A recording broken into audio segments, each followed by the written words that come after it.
ನಾನು ಇವತ್ತು ಹೇಳ್ತಾ ಇದ್ದೀನಿ, ದಳದವ್ರಿಗೂ ಅಷ್ಟೇ. ನಾನು ಇವತ್ತು ನಿಮ್ ಮುಖಾಂತರ ದಳದ ಕಾರ್ಯಕರ್ತರಿಗೆ ಹೇಳ್ತಾ ಇದ್ದೀನಿ, ನಿಮ್ ಲೀಡ್ಗಳು ನಂಬ್ಕೊಂಡ್ರೆ ನಿಮ್ಗೆ ಭವಿಷ್ಯ ಇಲ್ಲ. ನೀವು ಯಾವುದೇ ಲೀಡರ್ ಮರಿ ಕೊಡಿ, ನಾನು ಹಿಂದೆ ಅದೊಂಥರ ಫ್ಯಾಮಿಲಿ, ಪಕ್ಷ ಅಲ್ಲ ಅದು, ಅದೊಂದು ಕುಟುಂಬ. ಅವರೆಲ್ಲ ಗೆದ್ದಿರೋರೆಲ್ಲ ಪಕ್ಷದಿಂದ ಯಾರು ಗೆದ್ದಿಲ್ಲ. ಈಗ GT ದೇವೇಗೌಡ ಗೆದ್ದಿರ್ಬೋದು, ಇಲ್ಲಾಂದ್ರೆ ಚಿಕ್ಕನಾಯಕನಹಳ್ಳಿ ಕ್ಯಾಂಡಿಡೇಟ್ ಇರ್ಬೋದು, ಯಾರೇ ಗೆದ್ದಿರ್ಬೋದು. ಅವ್ರು ಯಾರು ನಿಮ್ಮ ಹಾಸನ ಜಿಲ್ಲೆ ಒಂದು ಫ್ಯಾಮಿಲಿ ಬಿಟ್ರೆ ಮಿಕ್ಕಿದ್ದು ಯಾರು ಕೂಡ ಇಲ್ಲ. ಏನ್ ನನ್ನ ತಮ್ಮನ ಮೇಲೆ ಹಾಕ್ಬೇಕು ಅಂತ ದೊಡ್ಡ ತಂತ್ರ ಮಾಡೋದು, ಏನ್ ಮಾಡಿ ಮನೆಗೆ ಏನಿಲ್ಲ. ಕಾಂಗ್ರೆಸ್ ಜನತಾದಳದ ರಾಷ್ಟ್ರೀಯ ಅಧ್ಯಕ್ಷರು ಹಳ್ಳಿಯಿಂದ ತೆಗೆದುಕೊಂಡೋಗಿ ಬಿಜೆಪಿ ನಿಲ್ಲಿಸಿದ್ರು.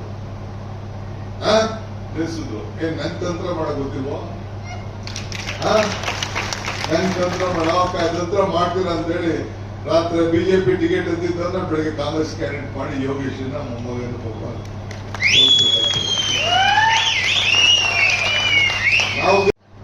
ನಾವು ಬಂದಿದ್ದೀವಿ ತಂತ್ರ. ನಿಮ್ ಪಾಠನೇ ನಮ್ಗೆ ಬೇಕಾದಷ್ಟಿದೆ, ತಲೆ ಕೆಡ್ಸ್ಕೊಳಕ್ ಹೋಗ್ಬೇಡಿ. ನನಗ್ ವಿಶ್ವಾಸ ಇದೆ, ಹಾಸನ ಜಿಲ್ಲೆಯಲ್ಲಿ 7ಕ್ಕೆ 7 ಕೂಡ ಕೆಲವೊಂದು ಅವಕಾಶ ಕೊಟ್ಟಿದ್ದಾರೆ. ಒಂದು 2-3 ಸೀಟು ನಮ್ಮವರೇ ಮೋಸ ಮಾಡಿ, ನನಗೂ ಗೊತ್ತಿದೆ. ನಾನು ಯಾವ ಸೀಟ್ ಅಂತ ಹೇಳಕ್ ಹೋಗುದಿಲ್ಲ. ನಾವು ಗೆದ್ದಿದ್ದು 2-3 ಸೀಟು ನಮ್ಮವರೇ ಒಳಗಡೆ ಕುತಂತ್ರದಲ್ಲಿ ನಾವು ಸೋತಿದ್ದೇವೆ. ಸೊ ಮುಂದಕ್ಕೆ ತಯಾರಾಗೋಣ, ಏನ್ ಬೇಕಾದಷ್ಟು ನಡೀತದೆ.